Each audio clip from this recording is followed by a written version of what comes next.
Travelers and adventurers, mabuhay! It's another day, another video, and your Pasyal sa Palawan analyzer, Mr. Tour Guide is here. Mr. Tour Guide is here.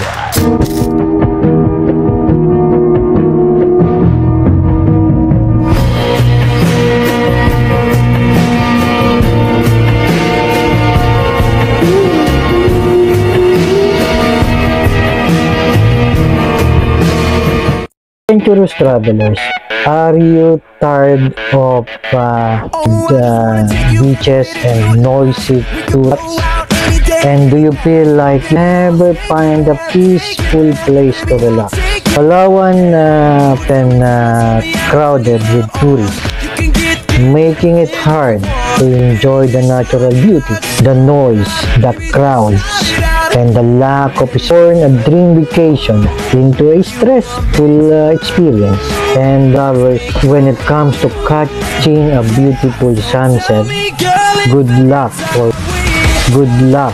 finding a spot that is not already taken. If I told you there's a way to escape all of that.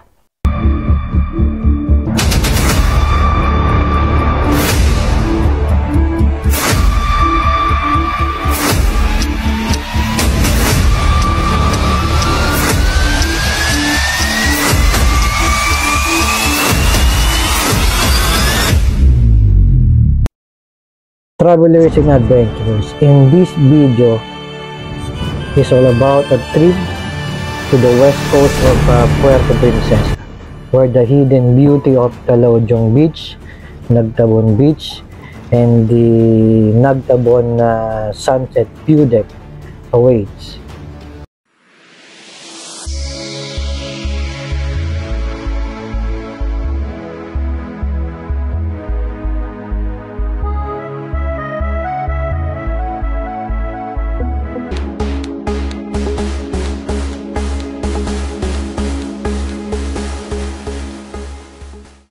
These spots are perfect for those who wants to travel like locals and avoid the crowds.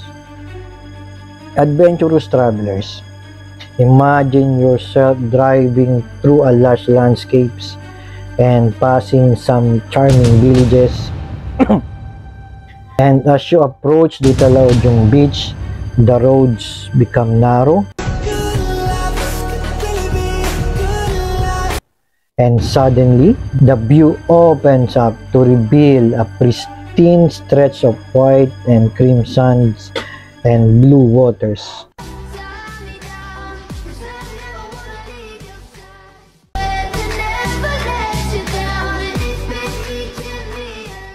At Talaudong Beach, you can relax under the shades of coconut trees.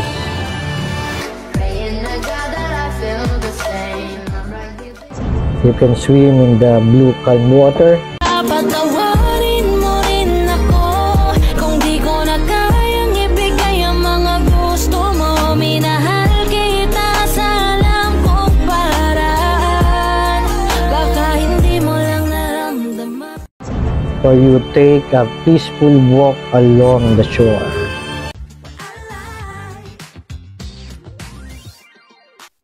Talaudong is still a secret to many. You can have plenty of space to enjoy the natural beauty without the usual tourist hassle.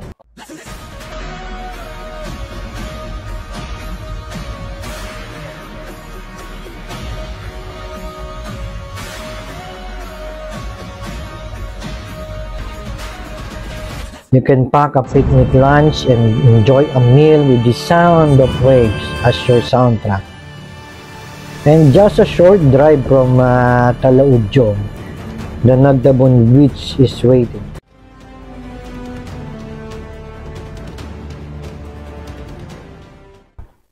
Known for its sharp, friendly waves, making it an ideal for both beginners and seasoned surfers.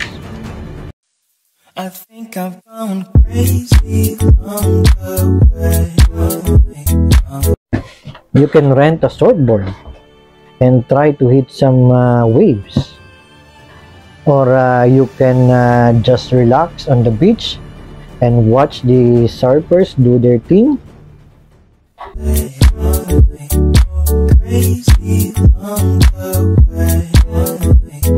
The laid-back vibe is contagious with the locals and few adventurous travelers enjoying also the serene environment.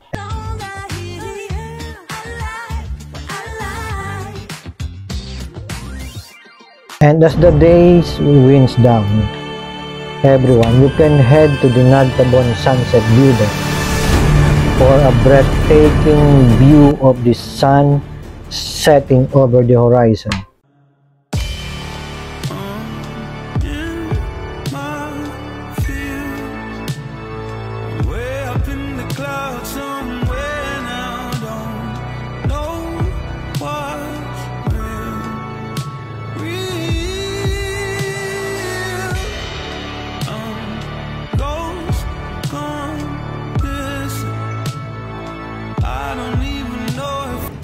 The view deck offers a panoramic view of the coastlines where you can watch the sky transform into a canvas of vibrant colors.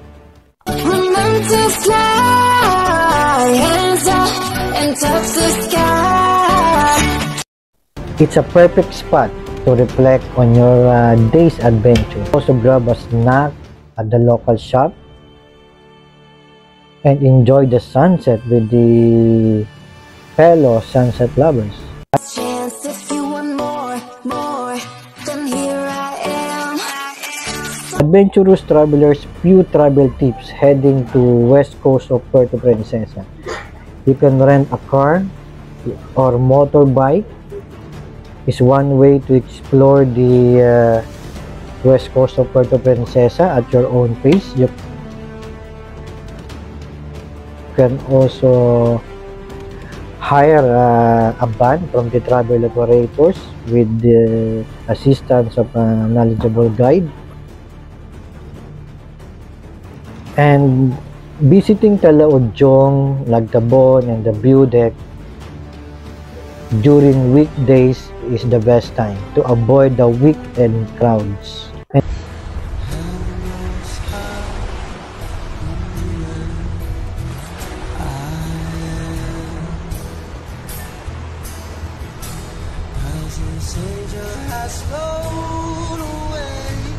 And the best time to catch the sunset is around 5:30 p.m. Remember to fly, hands up and touch the sky.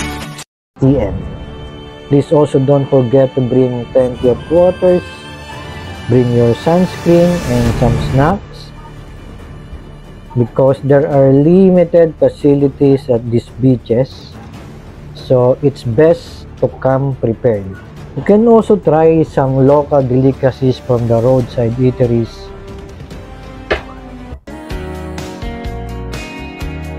Whatever it may take for me to enjoy the view.